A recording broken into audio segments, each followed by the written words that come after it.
From Interior Alaska's most trusted news source, this is the Fbx Evening News.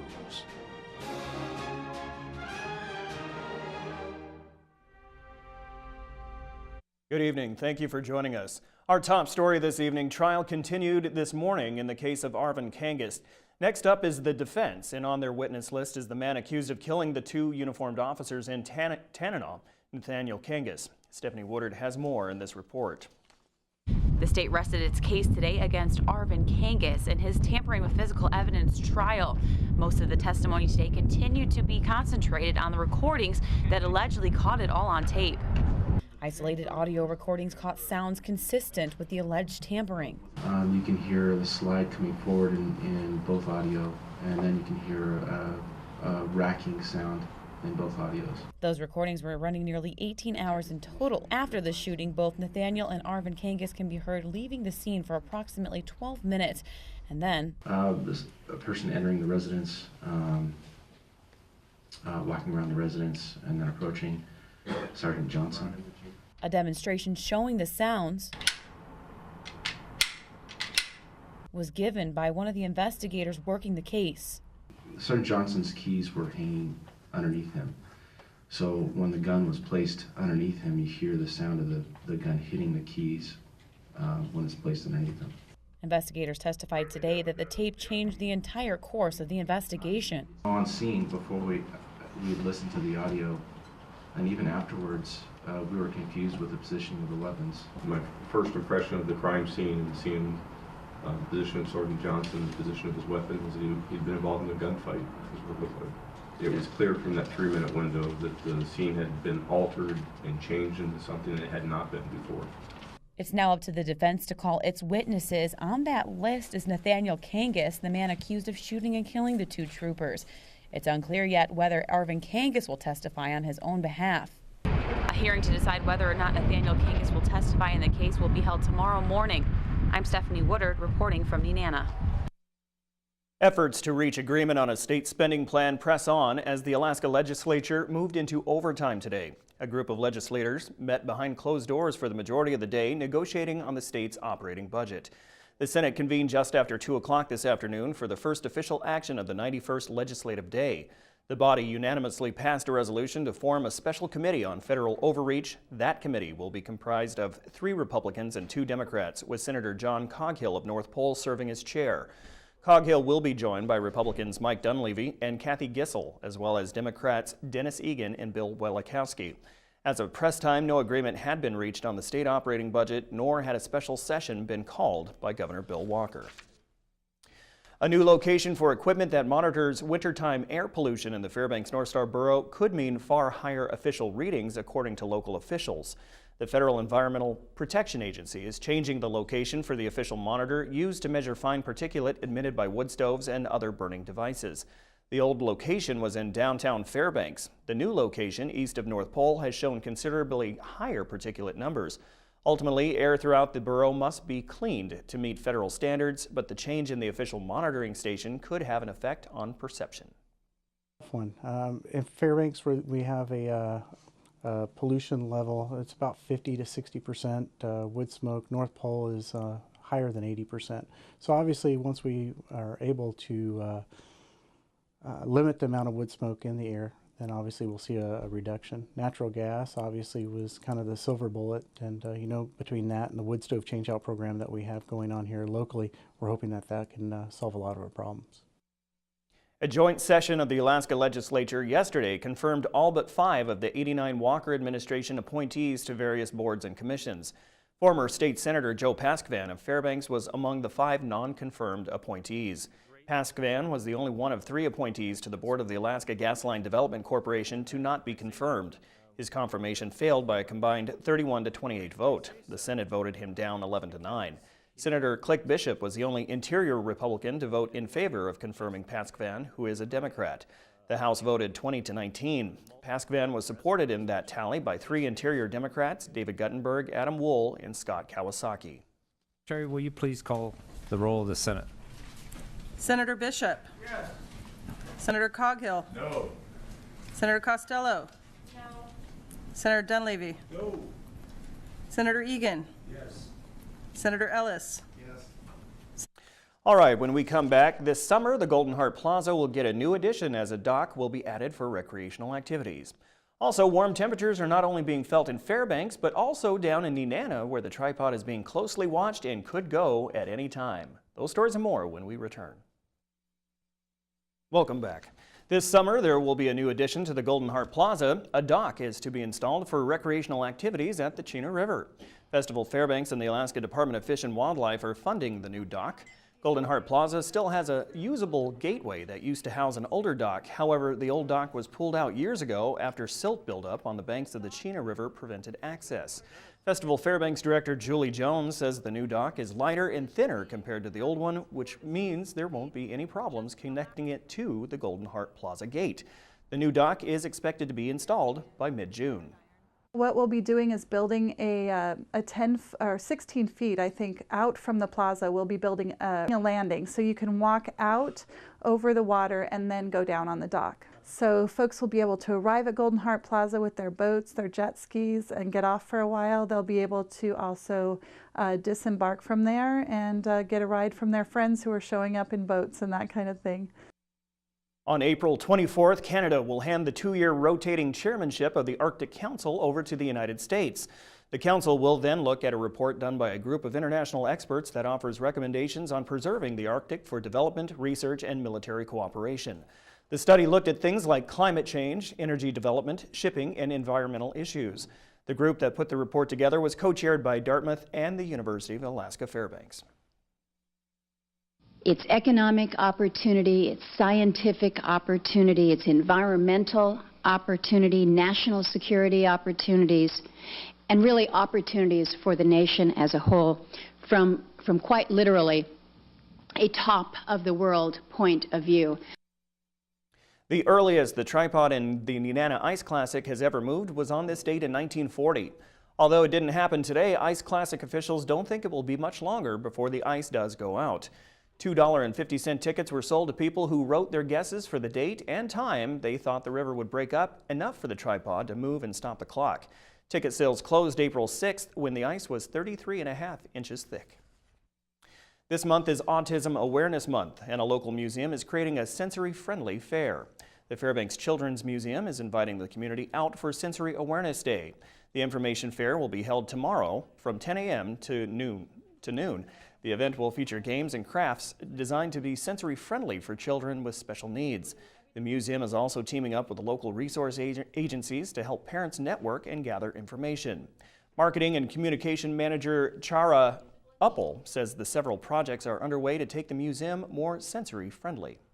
Not everybody is familiar with all the resources that are out there. And so I think bringing them in here and just getting the dialogue going, I think that in itself makes a great start. And we plan to incorporate sensory-friendly days in our programming. So we're also working on that. So the community should stay tuned, and that information should be coming shortly. All right, Joe Cook is next with sports, and he has a little bit of everything coming up in the weekend recap. Native Youth Olympic results and more after the break.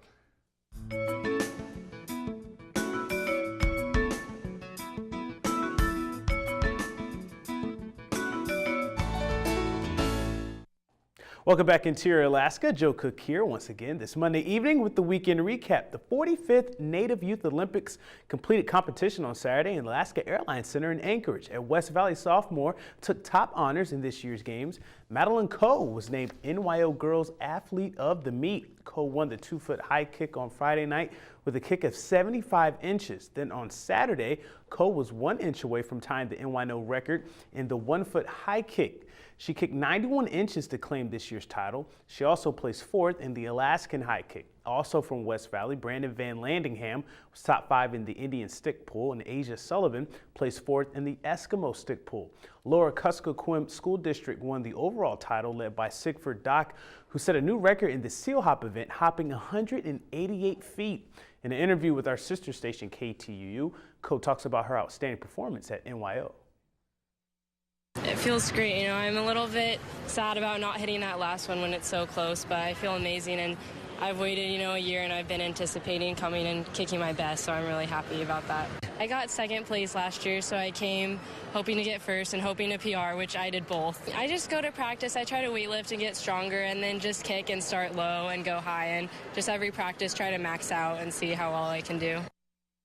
And you put forth a heck of an effort, Fairbanks, but the Big Dipper did not advance to the Final Four at the Kraft Hockeyville Challenge, but there's still a lot of stake for Ice Dogs fans and supporters. The playoffs. The Fairbanks Ice Dogs wrapped up their series with the Minnesota Magicians fairly quickly after the Ice Dogs got their first playoff game jitters out the way. Last Friday night, they had a 5-4 overtime win. Fairbanks outscored the Magicians 8-1 in the next two games, including Saturday's series clinching 4-1 victory.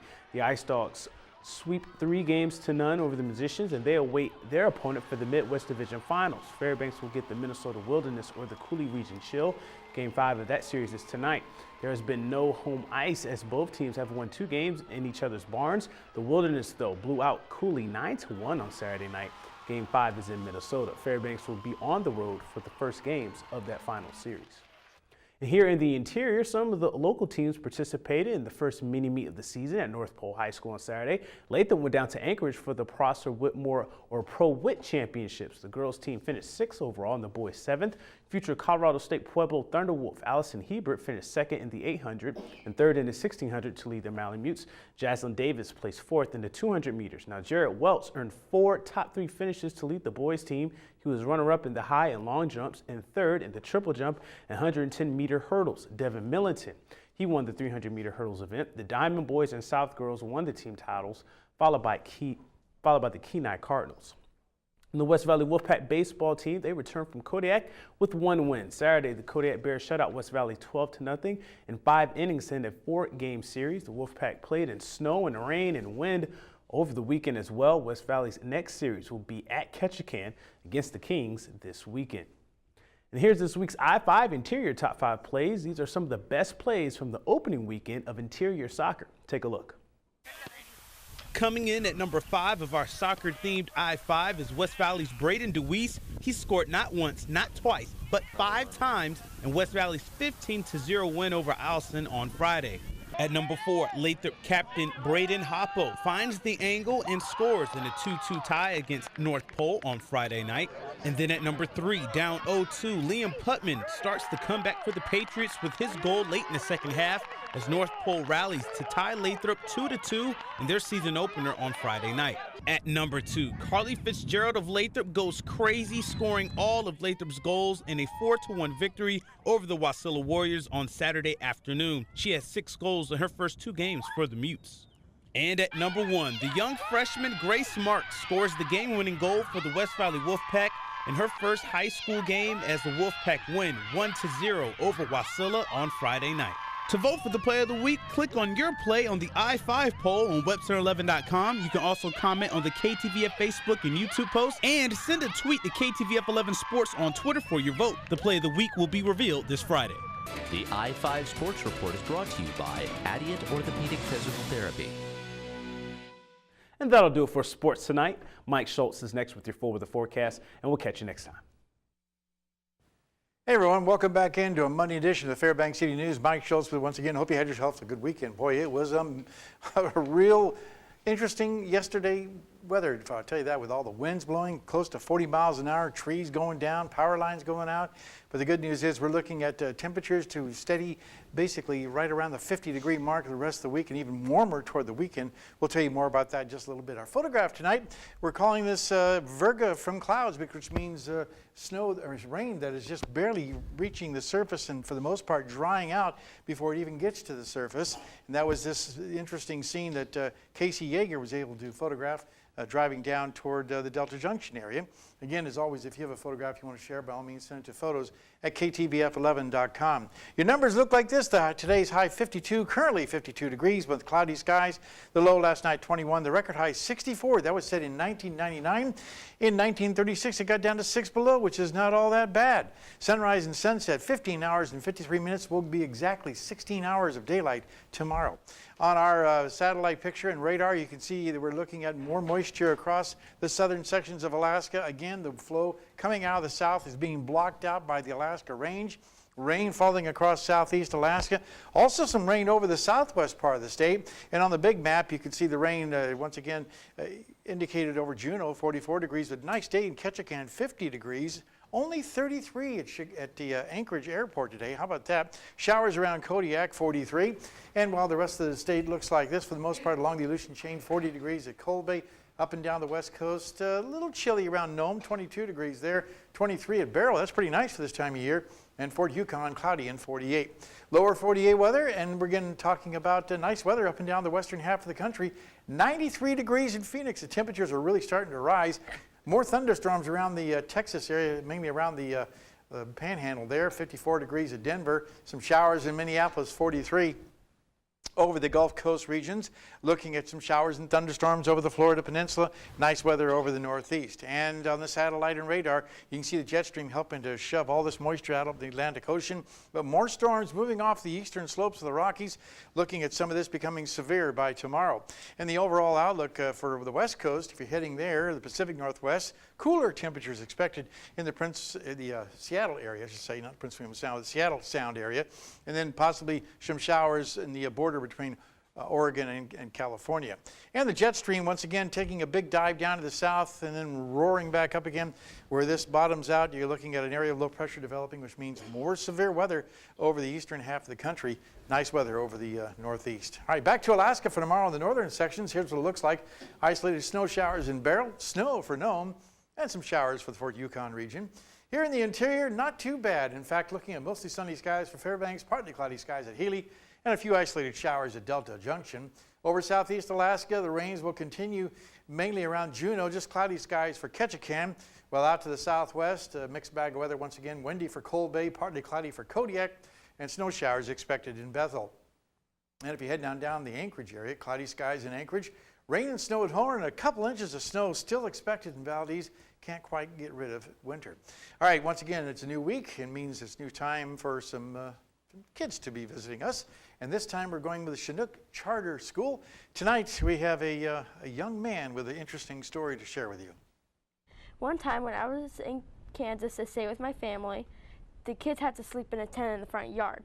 So late that night I heard raindrops banging on top of the roof. So I peek my head out and I see thunder. So I wake everybody up and we go to run inside. But right before I close the door, I see a bright flash of lightning cover the sky. Earlier that morning, the next morning, I go out and the tent is on the sidewalk. Thank you, Hunter, and thanks to Mount McKinley Bank for sponsoring our kids' weather. And tomorrow night, a young lady will be here with various pictures of weather. Here's your forecast for the remainder of the night. Really quickly, a nice classic update. The Nenana River went out Saturday, and the ice on the Tanana River is melting. The tripod is still stable, but it could go anytime. We'll try and keep you updated the best we can. And your forecast for tonight, 27 degrees for the overnight low, cloudy skies. Still some isolated showers are possible. Tomorrow's forecast, not quite 50 degrees, mostly sunny with an isolated shower still possible. But the good news is the 5-day outlook, you see temperatures warming back up again toward the weekend, close to near 60 degrees once again. And the overnight lows will also be warming up very nicely with mainly just cloudy skies, no precipitation expected. And looking at lots of sunshine for Thursday and Friday. We have visitors once again. Yeah. Who do we have here? We have some young, are they brownies or Girl Scouts or, I'm not quite sure, but they're from Troop 135. Okay, very cool. And they're very talkative, as you can see. Yeah, are they getting a badge for this or a patch? They're getting a badge, aren't you? Yeah. Okay, very cool. How'd you guys like the show? Yeah. Was it fun? Did you find it interesting? Good. Was it good? Okay, we had to step up our game. Again, no reaction here. Could have get some better news. Well, welcome, ladies. This is awesome. Okay, and good weather, Mike, so far. Yeah. Yeah, it's going to be great for this week. All right, thanks a lot. That will wrap up this edition of the Fairbanks Evening News. We are glad you could join us. Tonight on NBC Nightly News, U.S. warships are preparing for possible high-seas standoff with Iran. That's up next with Lester Holt. You can join us here 6 days a week at 6 and 11 or online anytime at webcenter11.com. Okay, this is the part where we wave. From all of us here at the News Center, have a great night. Can you wave? Can you wave? There you go.